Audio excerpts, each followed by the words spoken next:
So our guest in this segment has commercials that make me hungry. Every single time I hear him voice what they're doing at Inferno Brewery and Andy's Pizza, it makes me growl in the stomach. Andy Colandrea, who's also a Ranson Town Councilman as well. Hey, good morning. Good morning to everyone. Thank you. Good to see you, man. How's the new business doing?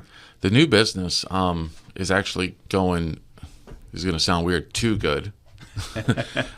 Stop going to his stores, people. Please. No.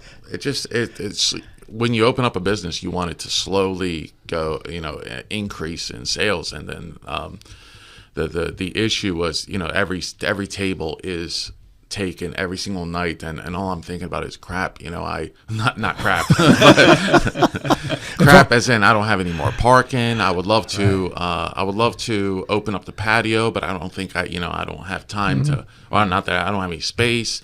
I don't have the employee, the staff. So it's been hectic. Although, like I said, it's been great. It's just I haven't even started advertising it, other than for example, on your show on your channel. But there hasn't been that much except for a couple of Facebook posts. So I'm very grateful that the area already kind of word of mouth. But here's the problem: you shouldn't have voiced the ad, because when you voiced the ad, you got the Italian sound to it, my brother. I didn't even know that. Our dough is friggin' made fresh daily. That's what I'm talking about. The mozzarella, it's right there in the shop. It's fresh daily. When you do that, people go, I'm going to go to that place. There's some words that I don't know why, but I can't say them with an American accent. Because they don't deserve to be said with an American accent. You ever hear a New Yorker come out and they go, yeah, let me just get a pizza with some ricotta. And you're like, wait, what? What was that? Yeah. Like, they can't say, there's some words. And ricotta? I'd like some ricotta cheese, please. Yeah. There's just some words that a New Yorker will say that just out of nowhere, they just throw an Italian accent. You're like, what? And it just comes out. It doesn't. Yeah. I can't help it. And when you do, you get the shoulders go back a little bit. You hit the right accents on the words. Our dough is made fresh daily. Yeah, I didn't even know that I was. I didn't even know that I was doing it until I replayed the video. I was like, I guess I did. That's what's generating the traffic, brother. You've ruined it. He's going to be self-conscious of it. No. If you're Italian, that's not the. You don't get self-conscious about that. You're proud of that right there. No, right? now you may be self-conscious. Next video is going to come out and go, you're going to have to try our mozzarella. No, I'll send it back. Andy, get back in here and make it smooth. Give me the right voicing on this. But anyway, that's Inferno Brewery and Andy's Pizza, and that's one of the reasons why you ran for office, was trying to get this business efficiently approved through all the processes and up and running. Oh, it was hell. And that's taken place. But now you're on the council. You guys have made some changes there, and I think you would agree that you've made, in your opinion, that a more business-friendly environment for people. Yes. I think so, in my opinion.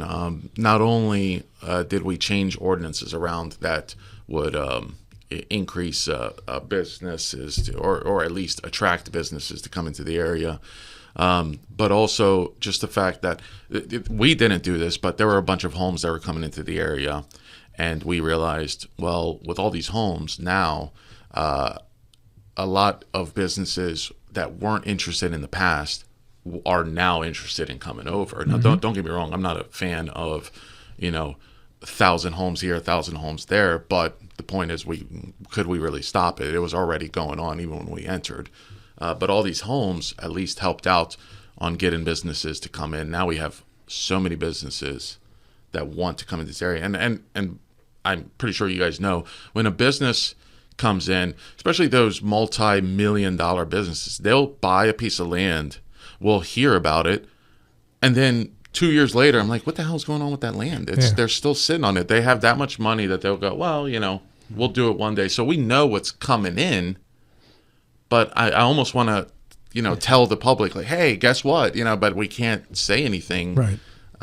We can't say anything until I guess they put in the permits or they put the excavators into the ground.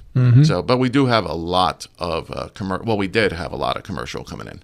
What, in regards to a small business, how long is that usually from a turnaround from the time somebody applies for the permit to open up a small business until they're in the shop and open, and maybe if it's a restaurant or whatever?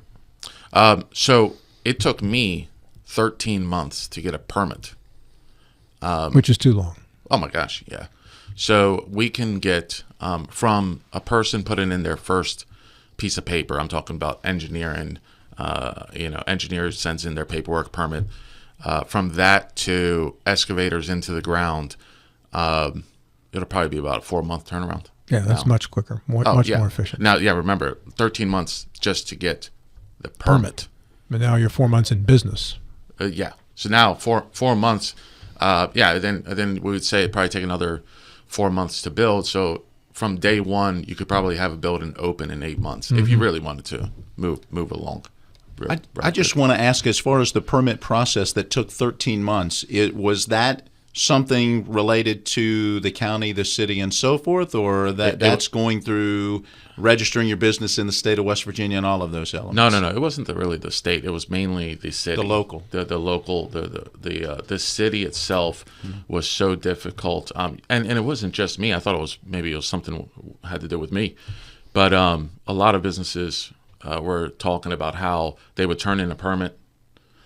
It would get rejected after, I think the maximum that somebody had to wait, let's say, was 60 days, right?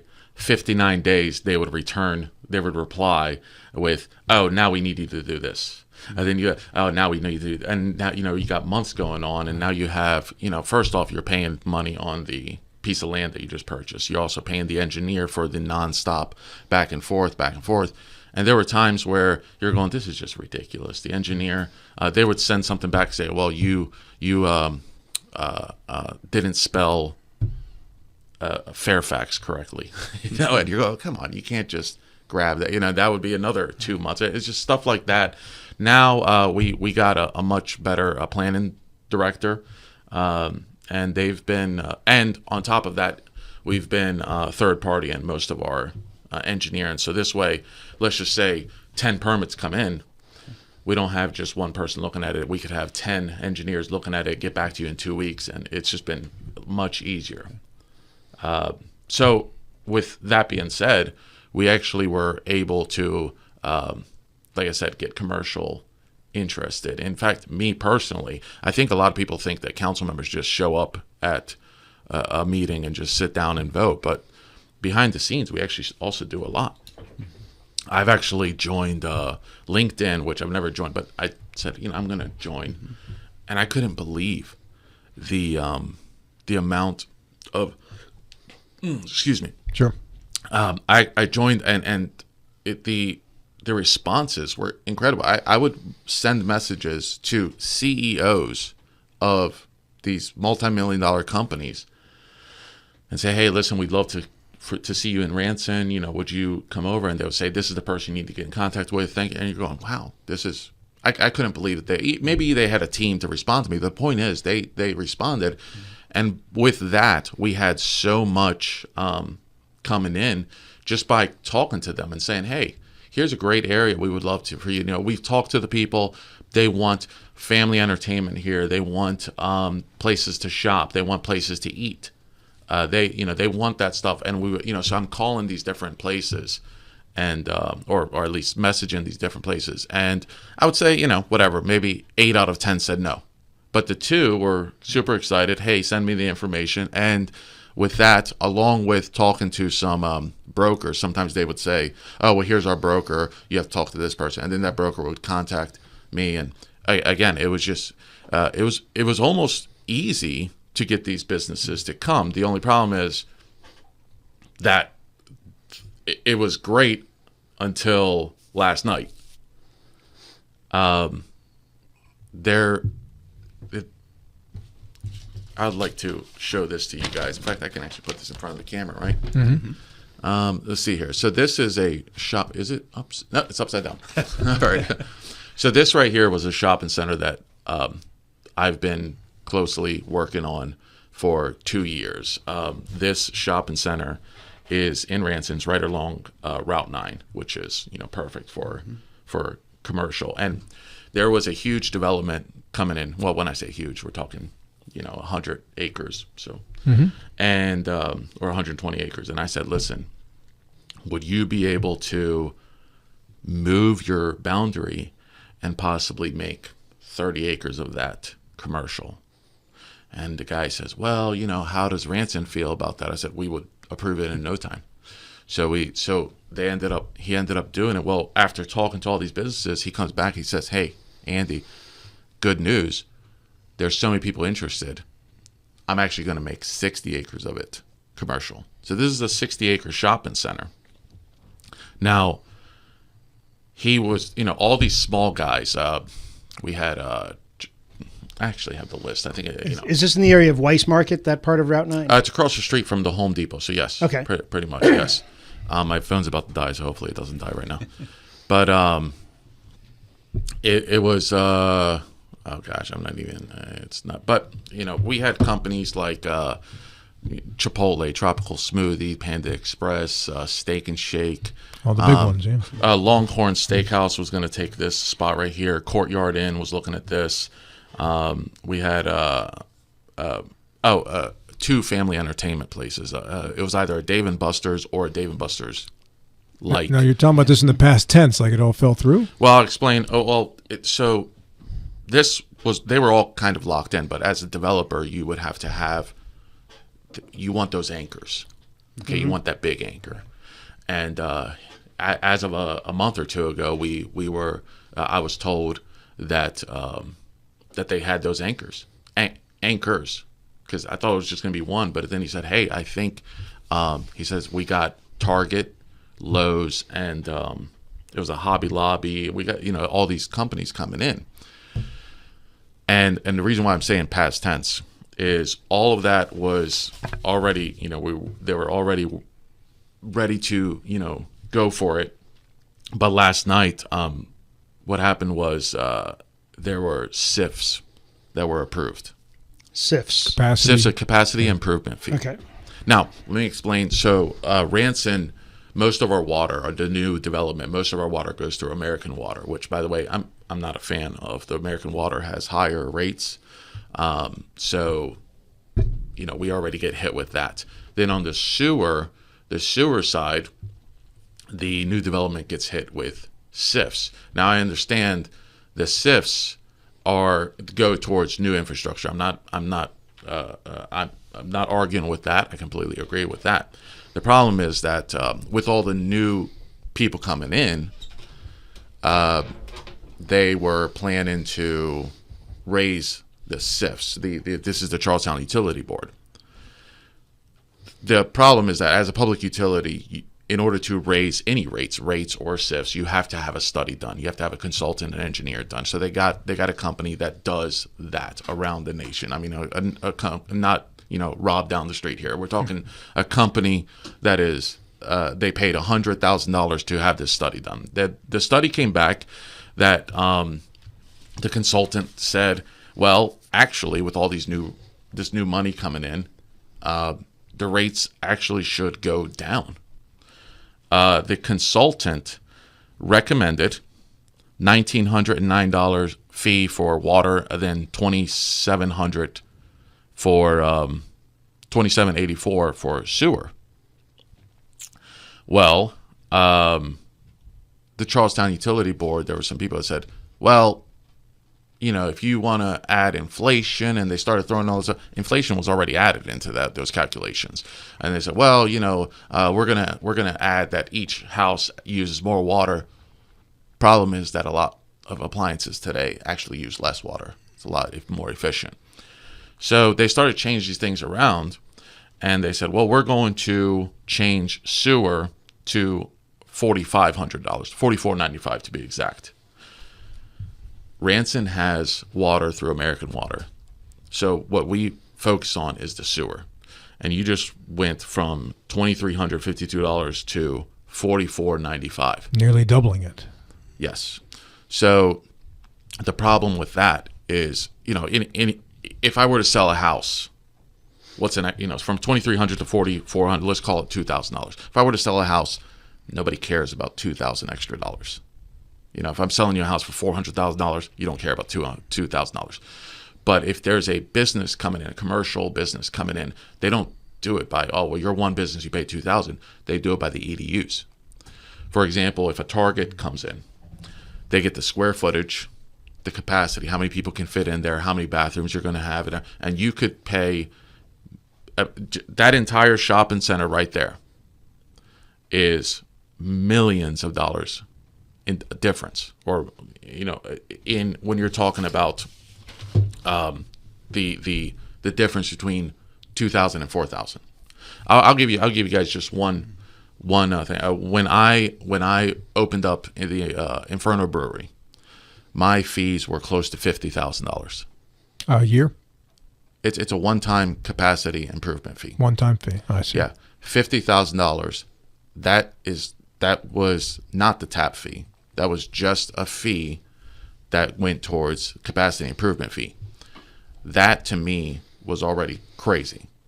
Now they are doubling those fees, and I'm just a small business. I can only imagine what a 1 million square foot shopping center would have to pay. Now the issue is, and I know a lot of people will probably say, well, they should pay. Well, like I said, I don't disagree with a SIF fee, but the study showed that they don't have to go that high because they can do it with either the same or less. They could pay what they need to pay, and they still increased the fees. Well, I just heard back last night that the shopping center with the new fee, unfortunately, something that I've been working on for 2 years, that actually is now gone. And he's looking to rezone back to residential.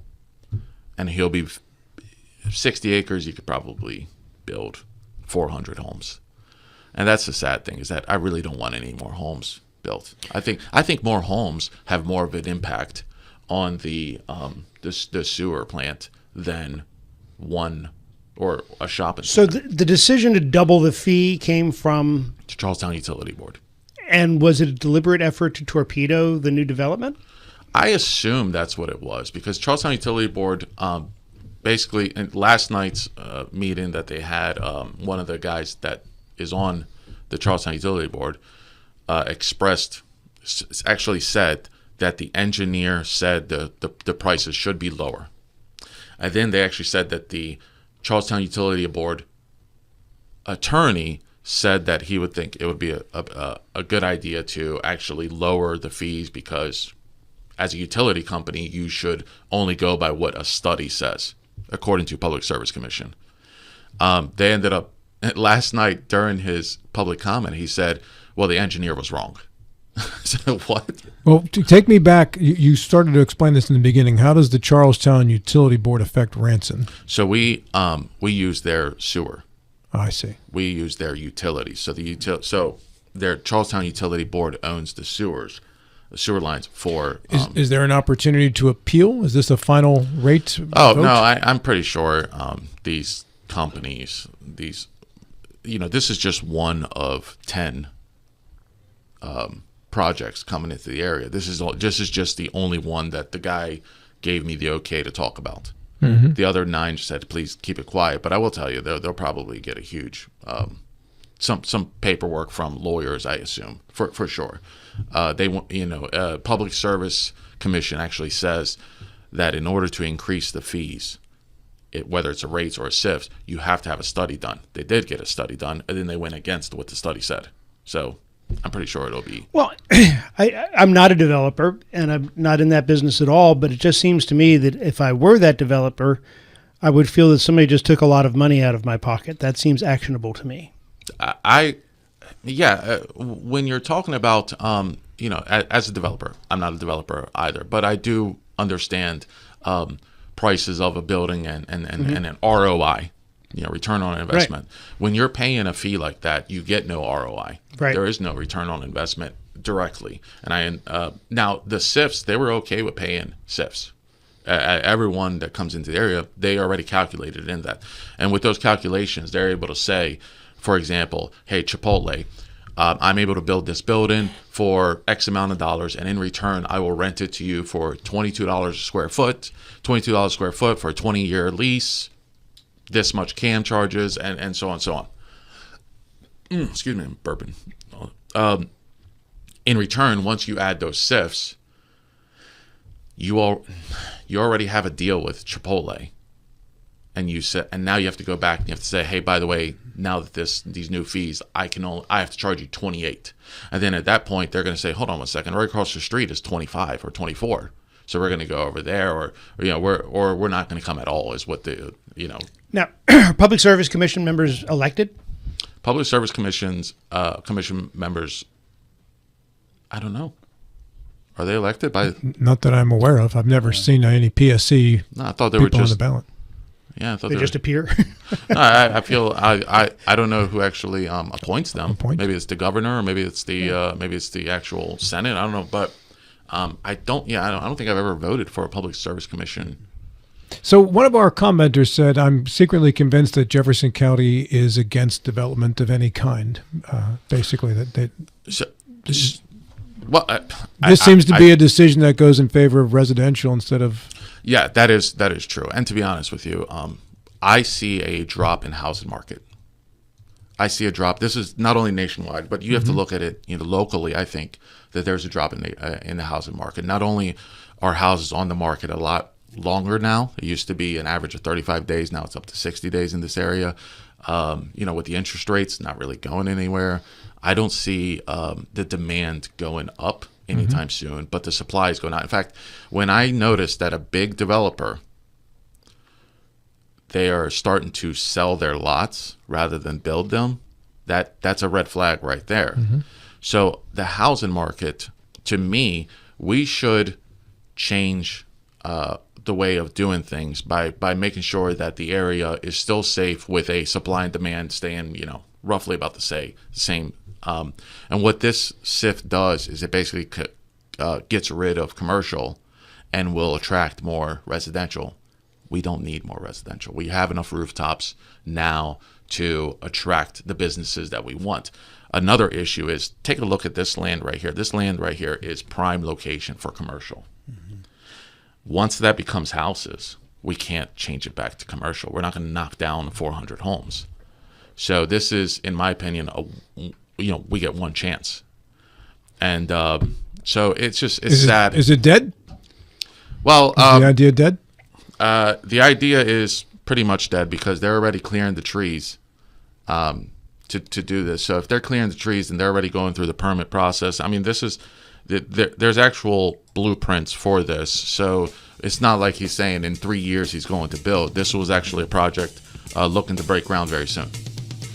Andy, appreciate the appearance today and the information. And too bad the development didn't work out. It sounded promising. Well, you're going to hear about a lot more projects backing out here soon. I can guarantee you that, sadly. That's unfortunate. Yep. Andy, thank you so much. Appreciate you coming in. Thank you very much. Always Thank good you, to guys. see you. Andy Colandrea. And that's Inferno Brewery and Andy's Pizza, too, there in Ranson.